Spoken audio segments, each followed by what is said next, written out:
Guys, and welcome back to this channel. In this video, I'll be showing you guys how you can get the gutted title for Valorant in Twitch. So this is a new Twitch drop for the VCT 26 Masters London. It says go to a participating live chat including Valorant, FNS, Shanks, etc. Watch 30 minutes and claim the reward.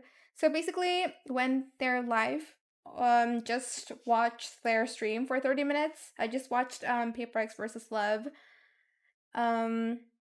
And then you have to watch 30 minutes of the match. And then when you go back, you're just going to go to notifications. You're going to go back to drops, or you can just select this. It's just going to pop up and it's going to take you to your inventory. You're just going to select claim now. And I'm just going to head on over to Valorant to show you the title. Okay, let's go to collection to find the title. My current title is Pookie. It was called, where is it? Got it. There we go. And then just press equip. Ta-da! That is it for this video. I hope it was helpful for you guys. Don't forget to like, comment, share, and also subscribe to this channel if you haven't done that already.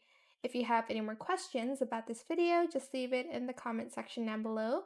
I'll try my best to answer them all for you guys. And if you found this video helpful, please click the thanks button as well. That is it. Thank you so much for watching. Bye!